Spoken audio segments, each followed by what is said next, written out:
Hello viewers, welcome to AK info இன் தமிழ். இன்றைக்கி நம்மளுடைய சேனலில் என்ன இன்ஃபர்மேஷனை பற்றி பார்க்க போகிறோன்னா, ஒரு பார்ட் டைம் ஜாப்பை பற்றி தான் பார்க்க போகிறோம். நீங்கள் பார்ட் டைம் சொன்ன உடனே அது எவ்வளோ சேலரி கேட்கணும், அது வந்து ஆன்லைனில் ஆஃப்லைனான்னு சொல்லிட்டு நிறைய கொஷின்ஸ் இருக்கும். அதேமாதிரி நீங்கள் யூடியூப்பில் போய் பார்ட் டைம் ஆன்லைன் ஜாப்ஸ்னு சொல்லிட்டு அடிச்சிங்கன்னா நிறைய ஜாப்ஸ் வரும், சரிங்களா?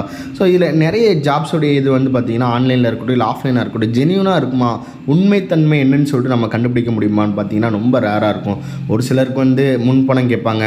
ஒரு சில பார்ட் டைம் ஜாப்பில் இல்லை ஆன்லைன் ஜாப்பில் பார்த்தீங்கன்னா ஒர்க் பண்ணதுக்கப்புறம் அமௌண்ட்டை வந்து கிரெடிட் பண்ண மாட்டாங்க. இந்த மாதிரி நிறைய பிரச்சனை இருக்குது, சரிங்களா? பட் இந்த லாஸ்ட் இயர் 2023 பார்த்தீங்கன்னா இந்த work from home job, part time job, online earning சொல்லி சர்ச் பண்ண உங்கள் லிஸ்ட்டே பார்த்தீங்கன்னா அதுவே மோர் தென் ஏகப்பகமாக இருக்குது. ஸோ இப்போ பார்த்தீங்கன்னா நம்ம என்ன பார்க்க போகிறோம்னா, பார்ட் டைமாக நம்மளுடைய பிஸ்னஸ், அதாவது பார்ட் டைமாகவும் எடுத்துக்கணும், ஆன்லைனில் இருக்கணும், ப்ளஸ் வந்து ஒர்க் ஃப்ரம் ஹோமாக இருக்கணும். இந்த மாதிரி ஒரு ஆன்லைன் ஜாப்ஸ் என்ன இருக்குதுன்னு சொல்லிட்டு சர்ச் பண்ணும்போது ஒரு பெஸ்ட் வே ஒன்று நான் சொல்கிறேன். ஸோ அதுக்கு பார்க்கறதுக்கு முன்னால் இந்த வீடியோ உங்களுக்கு பிடிச்சிருந்தாலும், இந்த சேனல் பிடிச்சிருந்தாலும் மறக்காமல் சப்ஸ்கிரைப் பண்ணிக்கோங்க. வாங்க வீடியோக்குள்ளே போகலாம். அமேசான் அண்ட் ஃப்ளிப்கார்ட் இந்த மாதிரி பிளாட்ஃபார்ம் நீங்கள் வந்து இ-காமர்ஸ் பிளாட்ஃபார்ம் சொல்லுவாங்க. இது நீங்கள் ப்ராடக்ட் வாங்கியிருக்கலாம், இல்லை இதை பற்றி உங்களுக்கு தெரிஞ்சிருக்கலாம், நாலேஜ் இருந்திருக்கலாம், நிறைய பேருக்கு ஆர்டர் போட்டு கொடுத்துருக்கலாம். இந்த அமேசான் பிளாட்ஃபார்மில் வந்து நிறைய ப்ராடக்ட்ஸ் இருக்கும். நம்ம என்ன சர்ச் பண்ணாலுமே அதில் ப்ராடக்ட்ஸ் வந்து கண்டிப்பாக இருக்கும். அந்த பொருட்கள் வந்து டேரெக்டாக அமேசான் ஓனர்கிட்ட இருந்தால் கொடுக்குறாங்களான்னு கேட்டால் கிடையாது. ஒரு செல்லர், அந்த அமேசானை பொறுத்த வரைக்கும் பார்த்திங்கன்னா ஒரு பிளாட்ஃபார்ம், சரிங்களா? ஒரு செல்லர் என்ன பண்ணுறாங்கன்னா அந்த பிளாட்ஃபார்மில் ஒரு கடையை போட்டு வியாபாரம் பண்ணுறாங்க. அந்த பிளாட்ஃபார்முக்கு தான் என்ன பண்ணுறாங்கன்னா காசு எடுத்துக்கிறாங்களே தவிர அந்த பொருள் வந்து அந்த ஓனருக்கு வந்து சொந்தமானு கேட்டால் கிடையாது. அதே போல் தான் அமேசான், ஃப்ளிப்கார்ட், அது மீஷோ, இந்த மாதிரி நிறைய பிளாட்ஃபார்ம்ஸ் இருக்குது. ஸோ இந்த பிளாட்ஃபார்மில் பார்த்தீங்கன்னா நம்மளுடைய பொருட்களை வந்து நம்ம சேல் பண்ணலாம். நீங்கள் கேட்கலாம், பார்ட் டைம் ஜாப் நீங்கள் என்கிட்ட தான் நான் எந்த பொருளுமே இல்லை, நான் எப்படி சேல் பண்ண முடியும்னு கேட்டிங்கன்னா, இதில் வந்து ஸ்டூடெண்ட்ஸாக இருக்கக்கூடியவங்க, ஹவுஸ் ஒய்ஃபாக இருக்கக்கூடியவங்க, ஏன் இதை ப்ரொஃபஷனலாக விட்டுட்டு ஒர்க் ஃப்ரம் இதை வச்சு என்ன பண்ணுறாங்கன்னா நல்லா ஏர்ன் பண்ணக்கூடியவங்களும் இருக்காங்க. சரி, எப்படி இதை நான் வந்து ஸ்டார்ட் பண்ணலாம் அப்படின்னு சொல்லி பேசிக்லேருந்து பார்க்குவோம். பார்த்தீங்கன்னா முதல்ல வந்து பிளாட்ஃபார்மில் வந்து அமேசானோ ஃப்ளிப்கார்ட்டோ ஏதோ ஒரு பிளாட்ஃபார்மில் ஒரு அக்கௌண்ட் ஓப்பன் பண்ணணும். ஸோ இதுக்கான டீட்டெயில், இந்த அக்கௌண்ட் டீட்டெயில்ஸ் எப்படி ஓப்பன் பண்ணணும், அதுக்கு என்னென்ன நீட் டாக்குமெண்ட்னு சொல்லிட்டு நான் உங்களுக்கு ஃபைனலாக சொல்கிறேன். ஸ்கிப் பண்ணாமல் நீங்கள் கடைசியில் பார்த்துக்கோங்க. ஸோ இப்போ பார்த்தீங்கன்னா அமேசான் இது வந்து பார்த்திங்கன்னா மோர் தென் ப்ராடக்ட்ஸ் இருக்குது. இதில் தான் அதிகமான மக்கள் வந்து ப்ராடக்ட்டை ஒவ்வொரு நாளைக்கும் பல ஆர்டர் வந்து எல்லோரும் பண்ணிகிட்டு இருக்காங்க. இதில் வந்து நம்ம ப்ராடக்ட்டை எப்படி சேல் பண்ணலாம் அப்படின்னு கேட்டிங்கன்னா கண்டிப்பாக சேல் பண்ண முடியும். இப்போ நீங்கள் ஒரு ஸ்டூடெண்ட்டாக இருக்கீங்க, இல்லை ஹவுஸ் ஒய்ஃபாக இருக்கீங்கன்னா ஹோல்சேல் கடைக்கு போங்க. ஹோல்சேல் கடையில் வந்து அதாவது உங்கள் ஏரியாக்கள்லையும் சரி அதிகமாக புழக்கப்படக்கூடிய ஒரு பொருளை பாருங்கள். அதாவது ஒரு ரீயூஸாக இருக்கணும், அது மாதிரி மக்கள் அதை வந்து வாங்குற மாதிரி இருக்கணும் அடிக்கடி, சரிங்களா? ஸோ அந்த மாதிரி ஒரு ப்ராடக்ட், ஒரு 4-5 ப்ராடக்ட்டை வந்து செலக்ட் பண்ணுங்கள், ஹோல்சேலாக இருக்கட்டும். அதேமாதிரி நீங்கள் ஒரு கடை வச்சுருக்கீங்க, அங்கே நிறைய ப்ராடக்ட் வந்து சேல் ஆகலை, அதை ஆன்லைனில் விற்கணும்னு நினச்சிங்கனாலும் நம்ம அமேசானில் விற்றுக்கலாம், சரிங்களா? மேனுஃபேக்சராக இருக்கீங்க, ஒரு பொருளை நீங்கள் உருவாக்கி உங்களுடைய லோக்கலில் கொடுத்துட்டு இருக்கீங்க, அது தமிழ்நாடு இந்த இந்தியா லெவலுக்கு போகிறாங்க, அமேசானில் சேல் பண்ணலாம். உதாரணத்துக்கு நான் ஒரு ஸ்டூடெண்ட், நான் ஒரு ஹவுஸ் ஒய்ஃப், நான் என்ன பண்ணலாம் அப்படின்னு சொல்லி நீங்கள் கேட்டிங்கன்னா, முதல்ல வந்து ஒரு ப்ராடக்டை சூஸ் பண்ணுங்கள். அந்த ப்ராடக்ட் சம்மந்தமாக நல்லா ஆய்வு பண்ணுங்கள். இது போகுமா, இது சேல் ஆகுமா, இது எந்த அளவுக்கு சேல் இருக்கும், இது ஃப்யூச்சரில் எப்படி சேல் இருக்கும், கரண்டாக என்ன சேல் இருக்கும் அப்படின்னு சொல்லிட்டு ஒரு ப்ராடக்ட் எடுங்க. இப்போ உதாரணத்துக்கு மழை சீசன் இருக்குன்னா நம்ம வந்து ரெயின் கோட் சம்மந்தமாக வந்து சேல் பண்ணலாம், சரிங்களா? அதை ஒரு மேனுஃபேக்சர்லேருந்து ஹோல்சேல் வாங்கி அமேசானில் சேல் பண்ணால் ஒரு நல்ல ப்ராஃபிட் இருக்கும். அதேமாதிரி ஒவ்வொரு சீசனுக்கும் என்ன மாதிரியான ப்ராடக்ட்டை நம்ம வாங்கி நம்ம சேல் பண்ணலான்னு பாருங்கள். இல்லை ஆல்ரெடி நீங்கள் சேல் பண்ணிட்டு இருக்கீங்க ஒரு ப்ராடக்ட், அது எப்படி அமேசானில் பண்ணலான்னு கேட்டிங்கன்னா அதுவும் பண்ணலாம், நல்ல மார்ஜினோட பண்ணலாம். இந்த அமேசான் ப்ராடக்ட்டில் பார்த்தீங்கன்னா நிறைய பொருட்கள் இருக்குது. ஒரு பொருளுக்கு மினிமம் வந்து 50 ரூபாவில் இருந்து 120 ரூபா, 200 ரூபா, அதுக்கப்புறம் 500 ரூபா வரைக்கும் ப்ராஃபிட் வச்சு இதை என்ன பண்ணுறாங்கன்னா விற்க தான் செய்கிறாங்க.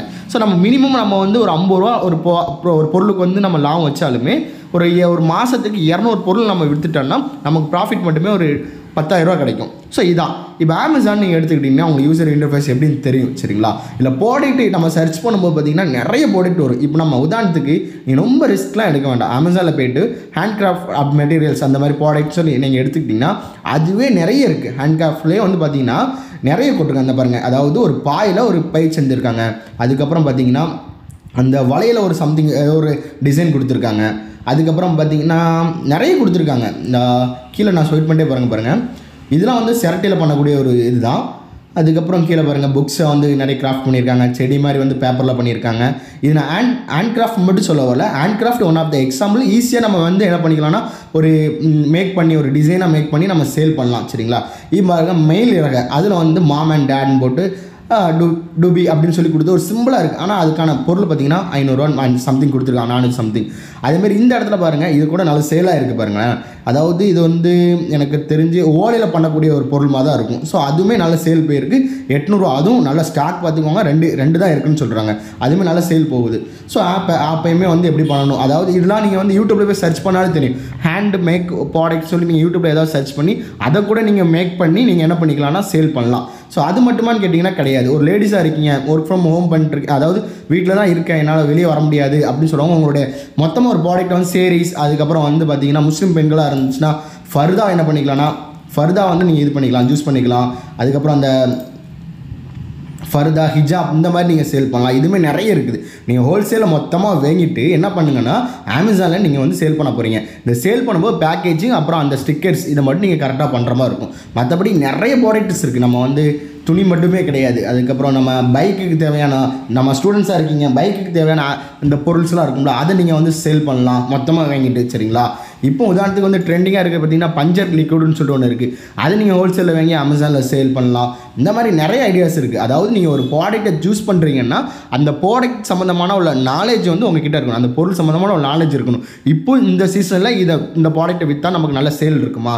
அதேமாதிரி லெதர் ப்ராடக்ட்ஸ், நீங்கள் லெதரை வாங்கிட்டு அதை நீங்கள் ஒரு மேனுஃபேக்சர் கொடுத்து ஒரு பொருளாக மாற்றிட்டு, அதாவது ரா மெட்டீரியலில் ஒரு பொருளாக மாற்றி நீங்கள் விற்றாலுமே அதிலே நல்ல ப்ராஃபிட் பார்க்கலாம். சரிங்களா? ஸோ இந்த மாதிரி நீங்கள் என்ன ப்ராடக்ட்டை ஜூஸ் பண்ணணும்னு நினைக்கிறீங்களோ அது சம்மந்தமாக ஒரு ஆய்வு பண்ணுங்கள். ஆய்வு பண்ணதுக்கப்புறம் அந்த ப்ராடக்ட்டை வந்து நீங்கள் ஜூஸ் பண்ணுங்கள். ஜூஸ் பண்ணிங்கன்னா கண்டிப்பாக என்ன பண்ணலான்னா ஒரு ப்ராடக்ட் உங்களுக்கு அமையும். ஒரு 10 ப்ராடக்ட்டை நீங்கள் செலக்ட் பண்ணிக்கோங்க. அதை நீங்கள் அமேசானில் சேல் பண்ணும்போது ஒரு மாதத்துக்கு 200லேருந்து 400 ஆர்டர் வந்தாலே உங்களுக்கு வந்து 10,000லேருந்து 20,000 வரைக்கும் நீங்கள் வீட்டில் இருந்து ஏர்ன் பண்ணலாம். ஜஸ்ட் ஒரு பார்ட் டைமாக நீங்கள் ஆர்டர் வரும்போது மட்டும் அதை பேக் பண்ணுற மாதிரி இருக்கும். ஸோ மொத்தமாக ஒன் டைம் என்ன பண்ணுறதுக்கு மாதிரி இருக்குன்னா ஹோல்சேலில் சரக்கை வந்து எடுத்து வீட்டில் வந்து அரேஞ்ச்மெண்ட் பண்ணுற மாதிரி இருக்கும். இதுக்கு கடை தான் வேணும்னா கிடையாது, வீட்டில் இருந்துக்கிட்டே பண்ணலாம். சரிங்களா? நிறைய லேடிஸ் வீட்டில் இருந்து பண்ணுறாங்க. அதேமாதிரி நிறைய ஸ்டூடெண்ட்ஸ் வந்து என்ன பண்ணுறாங்கன்னா காலேஜ் முடிச்சுட்டு வந்து பண்ணுறாங்க. இதெல்லாம் விடுங்க, கிராமத்தில் இருக்கக்கூடிய ஒரு மாணவர் அதை என்ன பண்ணுறாங்கன்னா இதை ஒரு ப்ரொஃபஷனலாக எடுத்து பண்ணுறாங்க. படித்து முடிச்சு அவங்க ஒரு ப்ராடக்ட்டை ஜூஸ் பண்ணிட்டு என்ன பண்ணுறாங்க, பியூட்டி ப்ராடக்ட் பண்ணலாம். முக்கியமாக சொல்ல போனால் நீங்கள் இந்த ஹோம்மேட்டில் வந்து ஆயில் நிறைய பேர் பண்ணுவாங்க. அதாவது வீட்டிலேயே ஆயிலை வந்து மேனுஃபேக்சர் பண்ணிப்பாங்க. அவங்களுடைய தேவைக்கு இருக்கலாம், இல்லை பக்கத்து வீட்டில் கொடுக்கலாம். அந்த இதை பார்த்து ஒரு லேபிள் மட்டும் ஒட்டிட்டு நம்ம அமேசானில் சேல் பண்ணலாம். சோப்பு வந்து நீங்கள் வந்து MSRP சர்டிஃபிகேட் வச்சுருந்தீங்கன்னா நீங்கள் சோப்பை கூட நீங்கள் சேல் பண்ணிக்கலாம். சரிங்களா?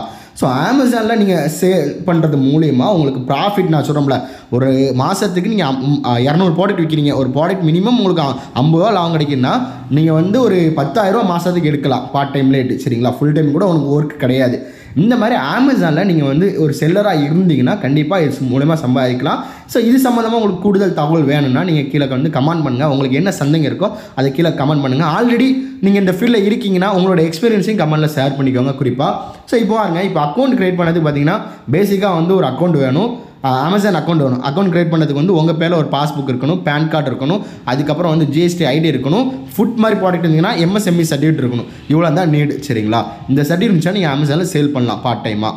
ஸோ என்ன ப்ராடக்ட்னாலும் நீங்கள் அமேசானில் சேல் பண்ணலாம். அது சம்மந்தமாக உங்களுக்கு நாலேஜ் இருக்கணும். அது சம்மந்தமாக நீங்கள் ஒரு ஆய்வு பண்ணிக்கோங்க.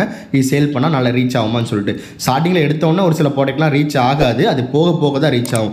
அப்படி இருக்கும்போது அதை கைவிட்டுட்டு இன்னொரு ப்ராடக்ட்டை நீங்கள் எடுத்துக்கணும். ஸோ அந்த வீடியோ உங்களுக்கு பிடிச்சிருந்துச்சுன்னா நீங்கள் என்ன பண்ணிக்கலாம், இந்த லைக் பண்ணிக்கோங்க. நம்ம சேனல் இது வரைக்கும் நீங்கள் சப்ஸ்கிரைப் பண்ணாமல் மறக்க